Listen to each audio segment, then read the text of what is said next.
ಇಷ್ಟೊತ್ತು ಬಹಳ ಸುದೀರ್ಘವಾಗಿ ರಮೇಶ್ ರವರು ಮತ್ತು ಅಶ್ವಥ್ ನಾರಾಯಣ್ ರವರು ವಿಚಾರವನ್ನ ತಿಳಿಸಿದ್ದಾರೆ. ಸಮಸ್ಯೆ ಎಲ್ಲಿಂದ ಬಂತು, ಯಾಕಾಗಿದೆ ಅಂತ. ನಮ್ಮ ದೇಶದಲ್ಲಿ ಮತ್ತು ರಾಜ್ಯದಲ್ಲಿ ಸಮಸ್ಯೆ ಎಲ್ಲಿಂದ ಬರುತ್ತೆ ಅಂದ್ರೆ, ಸರ್ಕಾರಗಳು ಜನ ಪಾಲಿಸಲಾಗದಂತಹ ಕಾನೂನನ್ನ ಮೊದಲು ಜಾರಿಗೆ ತರ್ತಾರೆ. ಪಾಲಿಸಲಾಗದಂತಹ ಕಾನೂನನ್ನ ಜಾರಿಗೆ ತಂದು ಅದನ್ನ ಎನ್ಫೋರ್ಸ್ ಮಾಡೋದಿಲ್ಲ. ಮಾಡ್ತಾರಾ? ನೀವ್ ಹೀಗೆ ಮಾಡ್ಬೇಕು, ಇಲ್ಲಾಂದ್ರೆ ಇದು ಕಾನೂನು ಬಾಹಿರ ಅಂತ ಹೇಳ್ತಾರಾ? ಕೇಳೋದಿಲ್ಲ. ಎನ್ಫೋರ್ಸ್ ಮಾಡದೆ ಬಿಟ್ಬಿಡ್ತಾರೆ ಜನ ತಪ್ಪು ಮಾಡೋದಕ್ಕೆ.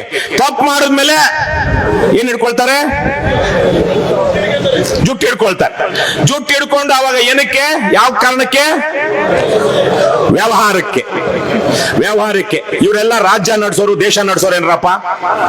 ಯಾಕೆ ನೀವು ಇವತ್ತು ಫುಟ್ಪಾತ್ ಅಲ್ಲಿ ಇಲ್ಲಿ ಬಂದು ಫ್ರೀಡಂ ಪಾರ್ಕ್ ಅಲ್ಲಿ ಕೂತಿದ್ದೀರಾ ಅಂದ್ರೆ, ಮಾಡೋದೇ ಜನ ಪಾಲಿಸಲಾಗದಂತಹ ಬೆಂಗಳೂರಲ್ಲಿ 30-40 ಸೈಟ್ ಕಟ್ಟಿ ಪಾಪ ಆ ಸೆಟ್ ಬ್ಯಾಕ್ ಎಲ್ಲ ಬಿಟ್ಟಿರೋನಿಗೆ ಸಮಸ್ಯೆ ಕೊಡ್ತಾರೆ. ನಾನು ಸ್ವತಃ BTM ಲೇಔಟ್ ಅಲ್ಲಿ ಒಬ್ಬ ನಮ್ಮ ನೆಂಟರ ಮನೆ ಪಕ್ಕದಲ್ಲಿ ನೋಡಿದ್ದೆ. 30-40 ಸೈಟ್ ಅಲ್ಲಿ ಅವನು ಬಹುಶಃ 31-41ಗೆ ಬಿಲ್ಡಿಂಗ್ ಕಟ್ಟಿದ್ದ. ಆ ಕಡೆ ಸೆಟ್ ಬ್ಯಾಕ್ ಇಲ್ಲ, ಈ ಕಡೆ ಅದರದ್ದು ಯಾವುದೇ ರೀತಿಯಲ್ಲಿ ಏನು ಪ್ಲಾನ್ ಪ್ರಕಾರ ಕಟ್ಟಿಲ್ಲ. ಅವನು ಯಾರು ಅಂದ್ರೆ BBMP ಆಫೀಸರ್. ಸರ್ಕಾರಿ ಅಧಿಕಾರಿಗಳಿಗೆ, ಭ್ರಷ್ಟರಿಗೆ, ಪ್ರಭಾವಿಗಳಿಗೆ ಈ ಕಾನೂನು ಅಪ್ಲೈ ಆಗೋದಿಲ್ಲ. ಯಾರಿಗೆ ಅಪ್ಲೈ ಆಗುತ್ತೆ? ಯಾರಿಗೆ? ಸಾಮಾನ್ಯ ಜನರಿಗೆ ಮಾತ್ರ ಅಪ್ಲೈ ಆಗುತ್ತೆ. ಇವತ್ತು 30-40 ಸೈಟ್ ಅಲ್ಲಿ ಹೀಗೆ ಕಟ್ಟಬೇಕು ಅಂತ ಹೇಳ್ತಾರೆ. ಅದನ್ನ ಇಂಜಿನಿಯರ್ಗಳು ಎನ್ಫೋರ್ಸ್ ಮಾಡೋದಿಲ್ಲ. ಕೊನೆಗೆ ಇವಾಗ ಸುಪ್ರೀಂ ಕೋರ್ಟ್ ಏನೋ ಒಂದು ಆರ್ಡರ್ ತಂದಿದೆ ಅಂತ ಹೇಳಿ ಕೇವಲ ಬೆಂಗಳೂರಿನಲ್ಲಿ ಮಾತ್ರ ಅಲ್ಲ, ರಾಜ್ಯದಲ್ಲಿ ಸುಮಾರು 4 ಲಕ್ಷ ಕಂಪ್ಲೀಟ್ ಆಗಿರುವಂತಹ ಕಟ್ಟಡಗಳಿಗೆ ಇವತ್ತು ಕರೆಂಟ್ ಕೊಡ್ತಾ ಇಲ್ಲ. ಇದು ಕೇವಲ ಆ ಪಕ್ಷ ಈ ಪಕ್ಷ ಅಂತಲ್ಲ. ಅಶ್ವಥ್ ನಾರಾಯಣ್ ಅವರು ಮಾತಾಡಿದ್ರು, ಎಲ್ಲಾ ಸರ್ಕಾರಗಳಲ್ಲೂ ಇತ್ತೀಚೆಗೆ ಇದೇ ಪರಿಸ್ಥಿತಿ ಬಂದ್ಬಿಟ್ಟಿದೆ. ಅದು ನಾವು ಅವರಿದ್ದಾಗ ಈಗ ಮಾಡ್ತಾರೆ, ಇವರಿದ್ದಾಗ ಆಗ ಮಾಡ್ತಾರೆ ಅಂತಲ್ಲ. ಇದಕ್ಕೆ ಮುಖ್ಯ ಕಾರಣ ನಮ್ಮ ವ್ಯವಸ್ಥೆಯಲ್ಲಿರುವಂತಹ ದೋಷಗಳು. ಇವತ್ತು ರಮೇಶ್ ಅವರು ಹೇಳ್ತಾ ಇದ್ರು ಬಹಳ ಒಳ್ಳೆಯ ವಿಚಾರ. ನಾವು ಸರ್ಕಾರದ ಯಾವ ಪ್ರಾಜೆಕ್ಟ್ಗಳು ನಾವು ಮಾಡೋದಿಲ್ಲ, ನಾವು ಮಾಡೋದು ಖಾಸಗಿ ವ್ಯಕ್ತಿಗಳ ಪ್ರಾಜೆಕ್ಟ್ಗಳು. ಆದ್ರೆ ನೀವೇ ಯೋಚನೆ ಮಾಡಿ, ಇವತ್ತಿರುವಂತಹ ಬೆಸ್ಕಾಮು, ಎಸ್ಕಾಮು ಇಂಜಿನಿಯರ್ಗಳಿಗೆ ಲಂಚ ಕೊಡದೆ ನಿಮ್ಮ ಫೈಲ್ಗಳು ಕರೆಂಟ್ ಸೆಕ್ಷನ್ ಆಗ್ತಾ ಇದೆಯಾ? ಆಗ್ತಿದ್ಯಾ? ಮೊನ್ನೆ ಯಾವನೋ ಒಬ್ಬ ಪೊಲೀಸನ್ನ ಲಾಕ್ ಮಾಡಿದ್ರಲ್ಲ ಲೋಕಾಯುಕ್ತರು, ಏನ್ ಮಾಡಿದ್ರು ಅವನು? ಕಾಂತಾರ ಮಾಡಿದ್ನಲ್ಲ, ಕೈ ಮುಗಿತೀನ್ರಣ. ನೀವು ಅಂತ ಒಂದಷ್ಟು ಬದ್ಮಾಶ್ಗಳನ್ನ ಲಾಕ್ ಮಾಡಿ ಜೈಲ್ಗೆ ಹಾಕ್ರಪ್ಪ. ಅಲ್ಲಿಂದ ಶುರು ಮಾಡಿ ಭ್ರಷ್ಟಾಚಾರ ಕೊನೆ ಆಗದೆ ಇವತ್ತೇನೋ ಈ ಓಸಿ ಗೀಸಿ ಕೊಡ್ಲೇಬೇಕು. ಯಾಕಂದ್ರೆ ಲಕ್ಷಾಂತರ ಜನರಿಗೆ ಇವತ್ತು ತೊಂದರೆ ಆಗಿದೆ. ಸರ್ಕಾರ ನೀವೇನೋ ಗುತ್ತಿಗೆದಾರರ ಸಂಘದಿಂದ ಬಂದು ಎಷ್ಟು ಸೂಟ್ ಕೇಸ್ ಕೊಡ್ತೀರಾ ಅಂತ ಕಾಯ್ತಾ ಇದ್ದಾರೆ ಅವರು. ಮೊನ್ನೆ ಇದೇ ಫ್ರೀಡಂ ಪಾರ್ಕ್ ಅಲ್ಲಿ ನಡೆದಂತಹ ಒಂದು ಸಭೆಯಲ್ಲಿ ಉಪಮುಖ್ಯಮಂತ್ರಿ DK ಶಿವಕುಮಾರ್ PWD ಕಾಂಟ್ರಾಕ್ಟರ್ಸ್ ಏನ್ ಹೇಳಿದ್ರು? ಬಿಜೆಪಿ ಸರ್ಕಾರದಲ್ಲಿ ಕೊಟ್ಟಂತದನ್ನ ನೀವೆಲ್ಲ ಬೇಡ ಬೇಡ ಅಂದ್ರು ತಗೊಂಡು ಇಂಪ್ಲಿಮೆಂಟ್ ಮಾಡ್ಕೊಂಡ್ಬಿಟ್ರಿ, ಕಟ್ಟೋದಕ್ಕೆ ಶುರು ಮಾಡ್ಬಿಟ್ರಿ, ಈಗ ಬಂದು ನಮ್ ತಲೆ ಮೇಲೆ ಕೂತಿದ್ದೀರಾ ಅಂತ. ಅದು ಬಿಜೆಪಿ ಇರ್ಲಿ, JDS ಇರ್ಲಿ, ಕಾಂಗ್ರೆಸ್ ಇರ್ಲಿ, ಯಾವುದೇ ಇರ್ಲಿ, ಸರ್ಕಾರ ಆದ್ಮೇಲೆ ಸರ್ಕಾರ. ಅವರು ಯಾವುದೇ ಸರ್ಕಾರ ಕೊಟ್ಟಂತಹ ಒಂದು ಆದೇಶವನ್ನ ಮುಂದೆ ಬರುವಂತಹ ಪಕ್ಷದ ಸರ್ಕಾರವನ್ನು ಪಾಲಿಸಬೇಕು.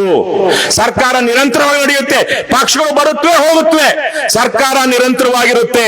ರಾಜ್ಯಪಾಲರ ಅನುಮತಿಯೊಂದಿಗೆ, ಆದೇಶದೊಂದಿಗೆ ಸಹಿ ಮಾಡಿದ ಮೇಲೆ ಮುಂದೆ ಬಂದಂತಹ ಸರ್ಕಾರವೂ ಸಹ ಅದಕ್ಕೆ ಬದ್ಧವಾಗಿರ್ಬೇಕು. DK ಶಿವಕುಮಾರ್ ಹೇಳದೆ ಬಿಟ್ಟಿದ್ದೇನು ಅಂದ್ರೆ, ಹಿಂದೆ 40% ಕಮಿಷನ್ ಅವ್ರು ಕೊಟ್ಟಿದ್ರಿ, ನಮಗೆಲ್ಲಿ ಬಿಲ್ ಕೊಡಬೇಕಾಗಿರೋರು ನಾವು, ನಮಗೆಲ್ಲಿ ಅಂತ. ಇದು ಇವತ್ತಿನ ಪರಿಸ್ಥಿತಿ. ಹಾಗಾಗಿ ಭ್ರಷ್ಟಾಚಾರ ಕೊನೆಯಾಗದೆ ನೀವೇನೋ ಈಗಲೂ ಅಷ್ಟೇ, ಮುಂದಕ್ಕೆ ನಾನು ಹಲವಾರು ಜನ ನೋಡಿದ್ದೀನಿ, ಮುಂದಕ್ಕೂ ಅಷ್ಟೇ ನೀವುಗಳು ನಿಮ್ಮ ಯಾವುದೇ ಸ್ಯಾಂಕ್ಷನ್ ಕರೆಕ್ಟ್ ಆಗಿದ್ರೆ ಯಾವನಾದ್ರೂ ಬದ್ಮಾಶ್ ಲಂಚ ಕೇಳಿದ್ರೆ ಲೋಕಾಯುಕ್ತ ಕೇಳಿ ನೀವು ಅವನ್ನ ಇಡಿಸ್ಬೇಕು, ಜೈಲ್ಗೆ ಹಾಕ್ಬೇಕು. ಆವಾಗ ನಿಮ್ಮ ಬಗ್ಗೆ ಅವ್ರಿಗೆ ಭಯ ಬರುತ್ತೆ. ಇಲ್ಲಾಂದ್ರೆ ನಾವು ನೀವು ಅಕ್ರಮ ಮಾಡ್ಕೊಳ್ತಾ ಹೋಗೋಣ ಅನ್ನೋ ತರಕೆ ನಡೀತಾ ಇರುತ್ತೆ. ಇವತ್ತು ಇಡೀ ವ್ಯವಸ್ಥೆಯಲ್ಲಿ ಭ್ರಷ್ಟಾಚಾರ ಇದೆ. ಇಂತಹ ಸಂದರ್ಭದಲ್ಲಿ 4 ಲಕ್ಷ ಅವರು ಹೇಳಿದ್ರು, ಸುಮಾರು 16 ಲಕ್ಷ ಗ್ರಾಹಕರಿಗೆ ಇವತ್ತು ಸಮಸ್ಯೆ ಆಗಿದೆ ಅಂತ ಹೇಳಿ ಬಹಳ ಒಳ್ಳೆಯ ಉದಾಹರಣೆ ಕೊಟ್ಟರು ಅಶ್ವಥ್ ನಾರಾಯಣ್ ಅವರು. ಪ್ರೊಡಕ್ಷನ್ ಕಾಸ್ಟ್ ಕಡಿಮೆ ಆಗ್ತಾ ಇದೆ, ಆದ್ರೆ ಜನರಿಗೆ ಜನರಿಗೆ ಜಾಸ್ತಿ ಆಗ್ತಾನೆ ಇದೆ ಬಿಲ್ಲು. ಇಲ್ಲಿ ಯಾವುದೇ ರೀತಿಯಲ್ಲಿ ಕಡಿಮೆ ಮಾಡುವಂತ ವೈಜ್ಞಾನಿಕ ವೈಚಾರಿಕವಾದಂತ ಬೆಲೆ ಪದ್ಧತಿಯನ್ನ, ದರ ಪದ್ಧತಿಯನ್ನ ಇವರು ರೂಢಿಸ್ಕೊಂಡೇ ಇಲ್ಲ. ಹೆಚ್ಚೆಚ್ಚು ಹಾಕ್ತಾನೆ ಇರ್ತಾರೆ. ಪ್ರತಿ ವರ್ಷ ಇದು ರೇಟ್ ಜಾಸ್ತಿ ಆಗ್ತಾ ಇರುತ್ತೆ, ಅದು ರೇಟ್ ಕಡಿಮೆ ಆಗ್ತಾನೆ ಇರುತ್ತೆ. ಯಾಕೆ? ಇವರು ಸಾಕ್ತಿರುವಂತ ಬಿಳಿ ಆನೆಗಳು ಇಷ್ಟು ಕಿಲೋವ್ಯಾಟ್ಗೆ ಇವನು, ಅದ್ರ ಮೇಲೆ ಅವನು, ಅದ್ರ ಮೇಲೆ ಅವನು ಪರ್ಮಿಷನ್ ಕೊಡ್ಬೇಕು. ಮತ್ತೆ ಮೇಲಿಂದ ಕೆಳಗಿನ ತನಕ ನೀವೆಲ್ಲ ಬಿಲ್ಗಳನ್ನ ಅಥವಾ ಫೈಲ್ಗಳನ್ನ ಮೂವ್ ಮಾಡೋದಕ್ಕೆ ಲಂಚ ಕೊಡ್ತಾನೆ ಇರ್ಬೇಕು, ಸ್ಲ್ಯಾಬ್ ರೇಟ್. ಸೊ ಹೀಗೆಲ್ಲ ಇರುವಾಗ ಇಂಥ ಬಿಳಿಯಾನೆಗಳನ್ನ ಸಾಕೊಂಡು ಅದರಲ್ಲಿ ಆಡಳಿತದಲ್ಲಿ ಸುಧಾರಣೆಗಳನ್ನ ತರದೆ ಇವರು ಸರಳೀಕೃತ ಮಾಡದೆ ಅವರ ಲೈಸೆನ್ಸ್ ತಗೊಳ್ಳೋದನ್ನು, ಸ್ಯಾಂಕ್ಷನ್ ಮಾಡೋದನ್ನು ಕೇವಲ ಜನರಿಂದ ಸುಲಿಬೇಕು, ಲಂಚ ಹೊಡಿಬೇಕು ಅಂತಲೇ ಕೆಳಗಿಂದ ಮೇಲಿನ ತನಕ ಈ ವ್ಯವಸ್ಥೆ ನಡೀತಿರುವಂತದ್ದು. ಇವತ್ತು ಕೊಡ್ತಾರೆ, ಇಷ್ಟರಲ್ಲೇ ಕೊಡ್ತಾರೆ. ಈಗಾಗಲೇ ಸದನದಲ್ಲಿ ರವಿಕುಮಾರ್ ಅವರು ಬಂದಿದ್ದಾರೆ, ವಿಧಾನ ಪರಿಷತ್ತಲ್ಲಿ ಮಾತಾಡ್ತಾರೆ. ಅಶ್ವಥ್ ನಾರಾಯಣ ಅವರು, ಬಿಜೆಪಿ ಅವರು, ಜೆಡಿಎಸ್ ಅವರು ಅಥವಾ ಕಾಂಗ್ರೆಸ್ನ ಪಕ್ಷಾತೀತವಾಗಿ ಮಾತಾಡಬೇಕು ಈ ವಿಚಾರವಾಗಿ. ಕೇವಲ ಬಿಜೆಪಿ ಜೆಡಿಎಸ್ ನ ಎಂಎಲ್ಎಗಳಂತಲ್ಲ, ಪಕ್ಷಾತೀತವಾಗಿ ಕಾಂಗ್ರೆಸ್ ನ ಎಂಎಲ್ಎಗಳು ಸೇರಿದಂತೆ ಮಾತಾಡ್ಬೇಕು. ಮಾತಾಡಿ ಜನರ ಸಮಸ್ಯೆ ಇದು. ನಿಮ್ಗೆ ಗೊತ್ತಿರಬಹುದು, ಇತ್ತೀಚೆಗೆ ಒಬ್ಬ IAS ಆಫೀಸರ್ ಸತ್ತೋದ. ಆ ಮನುಷ್ಯ ಬಹಳ ದೊಡ್ಡ ಭ್ರಷ್ಟ, ಈ ಸ್ಮಾರ್ಟ್ ಮೀಟರ್ ಅಲ್ಲಿ ಬಹಳ ಬೇನಾಮಿಯಾಗಿ ದುಡ್ಡು ಹೊಡೆದಿದ್ದಾನೆ ಅಂತ ಒಂದಷ್ಟು ಆರೋಪಗಳಿತ್ತು. ನಾನು ಅಶ್ವಥ್ ನಾರಾಯಣ ಅವ್ರನ್ನ ಅಭಿನಂದಿಸ್ತೀನಿ. ಈ ಸ್ಮಾರ್ಟ್ ವಿಚಾರದಲ್ಲಿ ಅವರು PIL ಹಾಕಿ ಹೈಕೋರ್ಟ್ ತನಕ ಹೋರಾಡಿದ್ದಾರೆ. ಬಹಳ ಅಪರೂಪಕ್ಕೆ ಇತ್ತೀಚಿನ ದಿನಗಳಲ್ಲಿ ಎಂಎಲ್ಎಗಳು, ಮಿನಿಸ್ಟರ್ಗಳು ಅಥವಾ ಎಕ್ಸ್ ಎಂಎಲ್ಎಗಳು, ಎಕ್ಸ್ ಮಿನಿಸ್ಟರ್ಗಳು ಈ ತರಹದ ಹೋರಾಟಕ್ಕೆ ಹೋಗ್ತಿರುವಂತದ್ದು. ಆದರೆ ಅದು ಅಲ್ಲಿಗೆ ನಿಲ್ಲಬಾರದು. ಇವತ್ತು ಸದನದಲ್ಲಿ ಬಿಜೆಪಿಯವರು, ಜೆಡಿಎಸ್ ಅವರು ನಾನಾ ಕಾರಣಗಳಿಗಾಗಿ ರಾತ್ರೋರಾತ್ರಿ ಪ್ರತಿಭಟನೆ ಮಾಡ್ತಾರೆ. ಇಂತಹ ಜನರ ವಿಚಾರಕ್ಕಾಗಿ ಯಾಕೆ ಅವರು ಒಂದು ರಾತ್ರಿ ಪ್ರತಿಭಟನೆ ಮಾಡಬಾರದು? ಯಾಕೆ ಸದನದಲ್ಲಿ ಕೂರಬಾರದು? ಇವತ್ತು ಲಕ್ಷಾಂತರ ಜನ, ನೀವು ಹೇಳಿದ ಹಾಗೆ ಲಕ್ಷಾಂತರ ಜನ ನಿಮ್ಮ ಉದ್ಯಮದ ಮೇಲೆ ಅವಲಂಬಿತರಾಗಿದ್ದಾರೆ. ಎಷ್ಟು ಲಕ್ಷ ಜನ ರಮೇಶ್? ಎಷ್ಟಂದ್ರು ಅವರು? 35 ಲಕ್ಷ ಪ್ರತ್ಯಕ್ಷವಾಗಿ ಪರೋಕ್ಷವಾಗಿ ಈ ನಿಮ್ಮ ಎಲೆಕ್ಟ್ರಿಕಲ್ ಗುತ್ತಿಗೆದಾರರು ಮಾಡುವಂತಹ ಕೆಲಸದ ಮೇಲೆ ಅವಲಂಬಿತರಾಗಿದ್ದಾರೆ.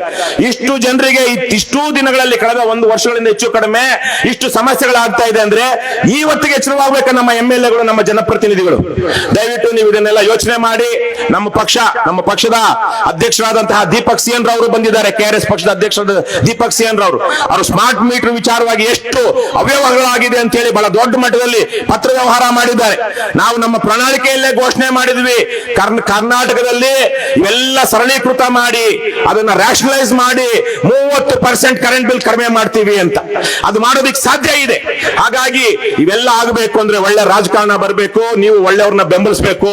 ನಮ್ಮನ್ನು ಬೆಂಬಲಿಸದೇ ಇದ್ರು ಪರವಾಗಿಲ್ಲ, ನೀವು ಭ್ರಷ್ಟರಿಗೆ, ಬದ್ಮಾಶಗಳಿಗೆ ಲಂಚ ಕೊಟ್ಟು ವ್ಯವಸ್ಥೆನ ಹಾಳು ಮಾಡ್ಬೇಡ್ರಪ್ಪ. ವ್ಯವಸ್ಥೆ ಹಾಳಾಗೋದಕ್ಕೆ ನೀವು ಕಾರಣರಾಗಬೇಡಿ. ಯಾಕಂದ್ರೆ ಇದೇ ವ್ಯವಸ್ಥೆಯಲ್ಲಿ ನಿಮ್ಮ ಮುಂದಿನ ಸಂತಾನಗಳು ಬದುಕಬೇಕಾಗಿರೋದು. ನಾನು ಇನ್ನೇನೊಂದು ಮುಗಿಸೋದಕ್ಕೆ ಮೊದಲು ನಿನ್ನೆ ಒಂದು ಕಡೆ ಇದ್ದೆ, ಒಂದು ಕಡೆ ಸ್ವಾಮೀಜಿಗಳೆಲ್ಲ ಸೇರಿದ ಕಡೆಗಳಲ್ಲಿ ಇದ್ದೆ. ಸ್ವಾಮೀಜಿಗಳೇ, ನೀವು ನಮ್ಗೆ ಬೆಂಬಲ ಕೊಡದೇ ಇದ್ರು ಪರವಾಗಿಲ್ಲ, ನಮ್ಮ ಹೋರಾಟಗಳಿಗೆ ಭ್ರಷ್ಟರನ್ನ, ದುಷ್ಟರನ್ನ ಕರ್ಕೊಂಡು ಬಂದು ಅವ್ರಿಗೆ ಸನ್ಮಾನ ಮಾಡಿ ಅವ್ರಿಗೆ ಬೆಂಬಲ ಕೊಡೋದು ನಿಲ್ಸಿ. ಅದೇ ನೀವು ನಮಗೆ ಸಮಾಜಕ್ಕೆ ಮಾಡೋ ದೊಡ್ಡ ಉಪಕಾರ ಅಂತ. ಹಾಗಾಗಿ ನಮ್ಮ ಪಕ್ಷದಲ್ಲಿರೋರು, ದೀಪಕ್ ಅವ್ರು ಗೊತ್ತು, ಒಬ್ಬ ಬೆಂಗಳೂರಿನ SE ಸೂಪರಿಂಟೆಂಡೆಂಟ್ ಇಂಜಿನಿಯರ್ನೋ ಯಾರನ್ನೋ ಒಬ್ಬರನ್ನ ಹಿಡಿದಾಕಿದ್ರು. ನಿಮ್ಗೆ ಗೊತ್ತಿದೆ, ಫೋನ್ ಅಲ್ಲೆಲ್ಲ ಹಿಡಿದು ಅವನಿಗೆ ಲಂಚ ಕೇಳ್ತಿದ್ದ ಬದ್ಮಾಶ್ಗೆ ಪಾಠ ಕಲಿಸಿದ್ರು. ಹಾಗಾಗಿ ಆ ತರದ್ ಯಾವುದೇ ಸಹಾಯ ಬೇಕು ಅಂದ್ರೆ ನಾವು ನಿಮಗೆ ಮಾಡ್ತೀವಿ. ಈ ಹೋರಾಟ ಇವತ್ತಲ್ಲ ನಾಳೆ ಯಶಸ್ವಿ ಆಗ್ಲೇಬೇಕು. ಯಾಕಂದ್ರೆ ಇಷ್ಟು ಲಕ್ಷ ಮನೆಗಳು ಕಟ್ಟಿರೋರಿಗೆ ಕರೆಂಟ್ ಕೊಡದೆ ಇರೋದಕ್ಕೆ ಸಾಧ್ಯನೇ ಇಲ್ಲ. ಸುಪ್ರೀಂ ಕೋರ್ಟ್ಗೆ ಅವ್ರು ಏನಾದ್ರೂ ಕಂಟೆಂಪ್ಟ್ ಆಫ್ ಕೋರ್ಟ್ ಆದ್ರೂ ಅದಕ್ಕೆ ರಂಗೋಲಿ ಕೆಳಗೆ ತೂರುವಂತಹ ಕಾನೂನುಗಳನ್ನ ನಮ್ಮ ರಾಜ್ಯ ಸರ್ಕಾರ ತರಲೇಬೇಕು. ಆದ್ರೆ ಮುಂದಿನ ದಿನಗಳಲ್ಲಾದ್ರೂ ಇವು ನಿಲ್ಲಬೇಕು. ನೀವು ನಿಮ್ಮ ಮನೆಗಳು ಕಟ್ಟುವಂತವ್ರಿಗೆ ಹೇಳ್ಬೇಕು, ಇದಕ್ಕೆ ನಾವು ಬಾಧ್ಯಸ್ಥರಾಗೋದಿಲ್ಲ, ಕಾನೂನು ಪ್ರಕಾರನೇ, ಅದೇ ನಿಯಮಾವಳಿಗಳ ಪ್ರಕಾರನೇ ಕಟ್ಟಿ ಅಂತ. ರೆಟ್ರೋಸ್ಪೆಕ್ಟಿವ್ ಆಗಿ ಇವಾಗ ಏನ್ ಮಾಡಿದ್ದಾರೆ, ಇದು ಅಮಾನವೀಯ. ಈಗಾಗಲೇ ಕಟ್ಟಿರುವಂತಹ ಮನೆಗಳಿಗೆ ಕರೆಂಟ್ ಕೊಡೋದಿಲ್ಲ ಅನ್ನುವಂಥದ್ದು ಅಮಾನವೀಯ. ಇದನ್ನ ಸಿದ್ದರಾಮಯ್ಯ ಸೇರಿದಂತೆ ಇವತ್ತ್ಯಾರು ಇಂಧನ ಸಚಿವ ಯಾವನ್ಗೂ ಗೊತ್ತಿಲ್ಲ, ಗೃಹ ಸಚಿವ ಯಾರು ಅಲ್ಲ, ಅವ್ರ ಹೆಸರು ಗೊತ್ತಿಲ್ಲ ಅಂತ, ಹೆಸರೇ ಗೊತ್ತಿಲ್ಲ, ಏನ್ ಕೇಳಿದ್ರು ಗೊತ್ತಿಲ್ಲ ಅಂತಾರೆ. ಸೊ ಹಾಗಾಗಿ KJ ಜಾರ್ಜ್ ಏನಿಲ್ಲ, ಡಮ್ಮಿ. ಒಂದು ಕಡೆ ಅಧಿಕಾರಿಗಳ ವರ್ಗಾವಣೆಯಲ್ಲಿ ಮುಖ್ಯಮಂತ್ರಿಗಳ ಮಗ, ಇನ್ನೊಂದು ಕಡೆ DK ಶಿವಕುಮಾರ್. ಹಾಗಾಗಿ DK ಶಿವಕುಮಾರ್ ಈಗ ಮುಖ್ಯಮಂತ್ರಿ ಆಗೋದಕ್ಕೆ ಮೊದಲೇನೆ ಬಹುಶಃ ನಿಮ್ಮ ಬೇಡಿಕೆಗಳನ್ನ ಈಡೇರಿಸ್ತಾರೆ ಅಂತ ನಾನು ಭಾವಿಸ್ತೀನಿ. ಯಾಕಂದ್ರೆ ಅವ್ರಿಗೇನೆ ಇವತ್ತು ಬೇಕಾಗಿರುವಂತದ್ದು. ಆ ಹಿನ್ನೆಲೆಯಲ್ಲಿ ನಿಮ್ಮ ಹೋರಾಟಕ್ಕೆ KRS ಪಕ್ಷ, ನಮ್ಮ ಪಕ್ಷದ ಅನೇಕ ಜನ ಪದಾಧಿಕಾರಿಗಳು ಅಥವಾ ಸದಸ್ಯರು ನಿಮ್ಮಲ್ಲೂ ಸದಸ್ಯರಾಗಿದ್ದಾರೆ ಮತ್ತು ಪದಾಧಿಕಾರಿಗಳಾಗಿದ್ದಾರೆ. ಹಾಗಾಗಿ ಅವ್ರಿಗಷ್ಟೇ ಅಲ್ಲ, ನಾಡಿನ ಜನರ ಹಿತಕ್ಕಾಗಿ ನಿಮ್ಮ ಹೋರಾಟವನ್ನು ನಾವು ಬೆಂಬಲಿಸ್ತಾ ಇದ್ದೀವಿ. ಕಾನೂನುಬದ್ಧವಾಗಿ ಮಾಡಿ, ನ್ಯಾಯಬದ್ಧವಾಗಿ ಮಾಡಿ. ಇವತ್ತು ತಲೆ ಹೊಡೆದು ತಲೆ ಹಿಡಿದ್ರೆ ದುಡ್ಡು ಮಾಡಬೇಕು ಅಂತಿಲ್ಲ. ಇವತ್ತು ಪ್ರಾಮಾಣಿಕವಾಗಿ ಕಷ್ಟಪಟ್ಟರೆ ದುಡ್ಡು ಮಾಡೋದಕ್ಕೆ ಅವಕಾಶ ಇದೆಯೋ ಇಲ್ವಾ? ಹಿಂದೆಂದೂ ಇರಲಿಲ್ಲ ಈ ತರಹದ ಅವಕಾಶಗಳು. ಇವತ್ತು ಕಷ್ಟಪಡ್ತೀವಿ ಅಂದ್ರೆ, ಪ್ರಾಮಾಣಿಕವಾಗಿರ್ತೀವಿ ಅಂದ್ರೂ ದುಡ್ಡು ಮಾಡಬಹುದು. ಇವತ್ತು ನೀವು ಕಾಂಟ್ರಾಕ್ಟರ್ಗಳು, ಎಲೆಕ್ಟ್ರಿಕಲ್ ಕಾಂಟ್ರಾಕ್ಟರ್ಗಳು ಆ ತರ ಮಾಡಿ ರಾಜ್ಯಕ್ಕೆ ಮಾದರಿಯಾಗಿ ಅಂತ ಕೇಳ್ಕೊಳ್ತಾ, ಬಂಧುಗಳೇ, ಏನೇ ಆಗಲಿ ಒಳ್ಳೆಯದನ್ನೇ ಮಾಡಿ, ಮಾಡುತ್ತಲೇ ಇರಿ. ಜೈ ಹಿಂದ್, ಜೈ ಕರ್ನಾಟಕ. ನಮಸ್ಕಾರ.